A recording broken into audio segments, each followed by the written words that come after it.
Sanctus, Sanctus, Sanctus Dominus Deus Sabaoth. Salam jumpa kembali saudara-saudariku yang terkasih dalam Tuhan kita Yesus Kristus. Salam sejahtera untuk kita semua. Berkat Allah yang Maha Kuasa senantiasa menyertai kita. Hari Sabtu tanggal 11 November tahun 2023 adalah peringatan wajib Santo Martinus dari Tours, Uskup. Martinus lahir di Hungaria Barat sekitar tahun 316. Ia berasal dari keluarga Romawi kafir. Ayahnya adalah seorang perwira tinggi Romawi, oleh karena itu ia pun dididik untuk menjadi seorang perwira Romawi seperti ayahnya. Namun nasib berkata lain, pada usia 18 tahun, ia meninggalkan dinas ketentaraannya dan menjadi seorang rahib.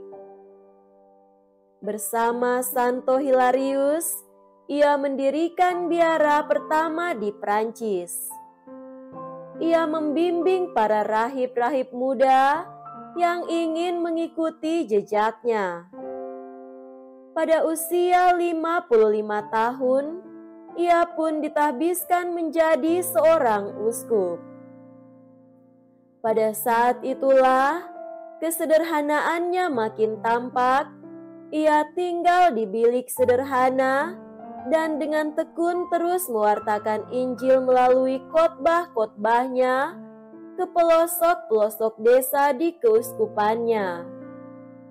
Uskup Martinus amat menentang praktek hukuman mati, walaupun bagi tukang sihir dan penyebar ajaran sesat sekalipun.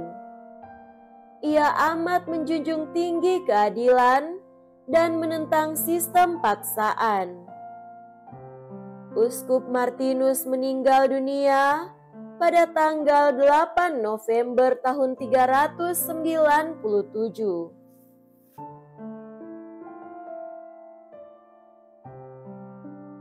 Marilah kita mendengarkan dan merenungkan bacaan-bacaan kitab suci. Bacaan pertama dari surat Rasul Paulus kepada jemaat di Roma, bab 16, ayat 3-9, dilanjutkan dengan ayat 16 dan ayat 22-27. Saudara-saudara, sampaikan salamku kepada Priska dan Aquila, teman-teman sekerjaku dalam Kristus Yesus. Mereka telah mempertaruhkan nyawa untuk hidupku. Kepada mereka, bukan aku saja yang berterima kasih, tetapi juga semua jemaat bukan Yahudi. Salam juga kepada jemaat di rumah mereka. Salam kepada Epenetus, saudara yang kukasih. Dialah buah pertama dari daerah Asia untuk Kristus. Salam kepada Maria yang telah bekerja keras untuk kalian. Salam kepada Andronikus dan Yunias, saudara-saudaraku sebangsa yang pernah dipenjarakan bersama dengan daku. Mereka itu orang-orang terpandang di antara para rasul dan telah menjadi Kristen sebelum aku. Salam kepada Ampliatus yang kukasihi dalam Tuhan. Salam kepada Urbanus, teman sekerja kami dalam Kristus, dan salam kepada Stakis yang kukasihi. hendaklah kalian saling memberi salam dengan cium kudus. Salam kepada kalian dari semua jemaat Kristen.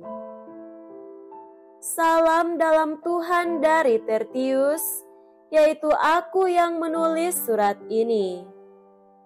Salam bagi kalian dari Gaius yang memberi tumpangan kepadaku dan bagi seluruh jemaat. Salam kepada kalian dari Erastus, bendahara negeri, dan dari Quartus saudara kita. Kasih karunia Yesus Kristus Tuhan kita menyertai kalian semua. Amin. Allah berkuasa menguatkan kalian menurut Injil yang kumaklumkan dan pewartaan tentang Yesus Kristus, yang isinya ialah pernyataan yang berabad-abad lamanya tersembunyi, tapi kini dinyatakan, yang menurut perintah Allah yang abadi telah diberitakan oleh kitab-kitab para nabi kepada segala bangsa untuk membimbing mereka kepada ketaatan iman. Bagi Dia, satu-satunya Allah yang penuh hikmat itu, segala kemuliaan untuk selama-lamanya oleh Yesus Kristus. Amin. Demikianlah sabda Tuhan. Syukur kepada Allah.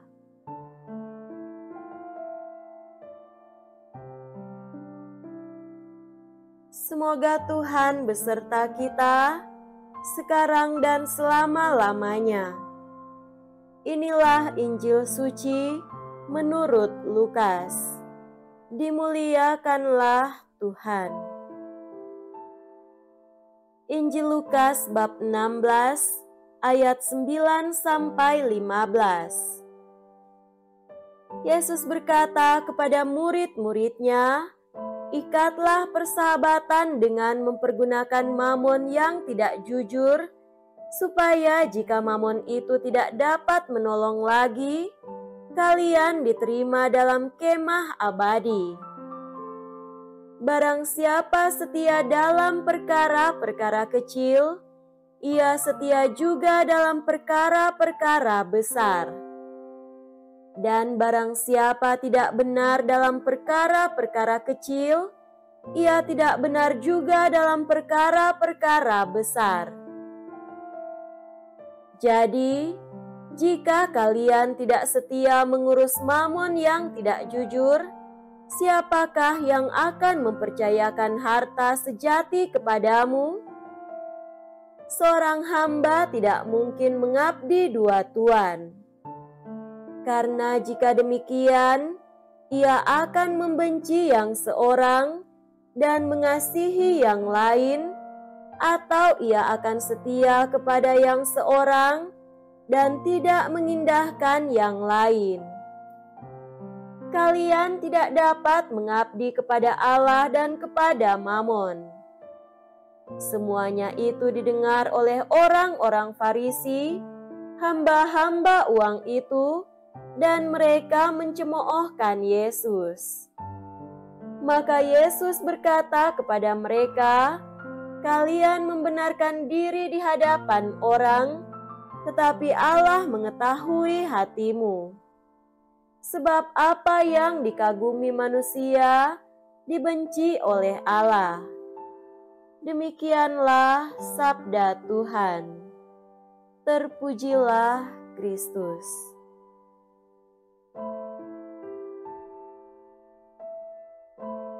Saudara-saudariku yang terkasih dalam Tuhan kita Yesus Kristus, tema renungan kita pada hari ini adalah kita anak terang atau anak dunia. Perumpamaan bendahara tak jujur mengisahkan ketidakjujuran seorang hamba. Setelah perbuatannya diketahui tuannya, bendahara itu dengan sesal dan gentar mengaku bersalah dan menyatakan siap dihukum. Cukup aneh bahwa sebagai reaksi, malah si tuan memujinya. Sungguh, Yesus mendalami jiwa manusia serta mengerti sampai titik mana ia dapat melangkah. Ajarannya relevan sepanjang masa. Patut kita refleksikan, apakah kita adalah anak dunia yang cerdik atau anak terang? Saudara terkasih, ayat 10 bacaan Injil hari ini menuangkan ajaran yang kuat. Mamon, harta tak jujur demi mengikat persahabatan agar diterima dalam kemah abadi. Menurut Tuhan, harta bukanlah untuk dipamerkan, memuaskan keinginan sendiri, apalagi menghancurkan makhluk lain, melainkan demi kebahagiaan orang lain. Kata sosial dalam Latin socius berarti teman, kawan, sahabat. Sahabat tidak merugikan, merendahkan atau mengabaikan.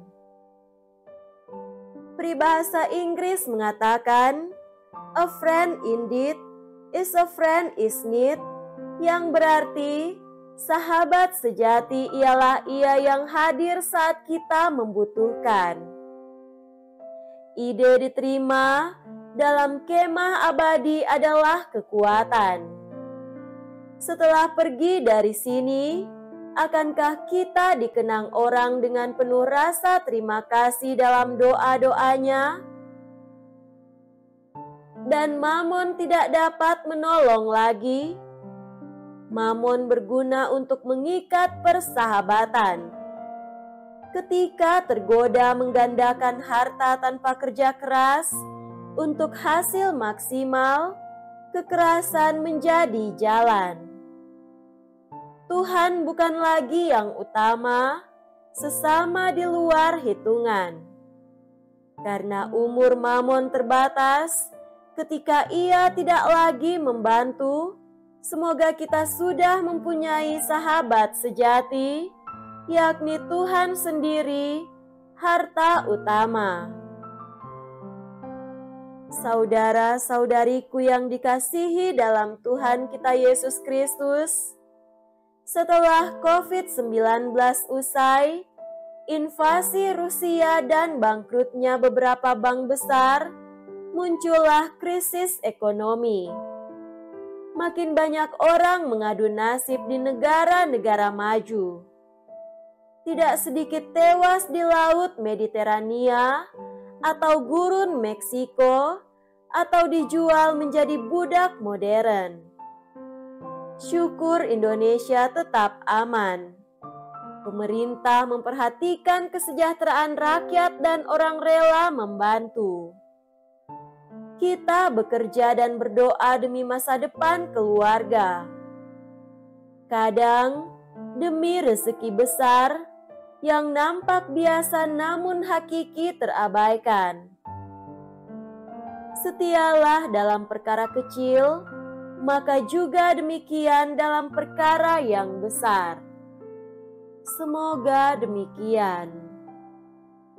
Amin.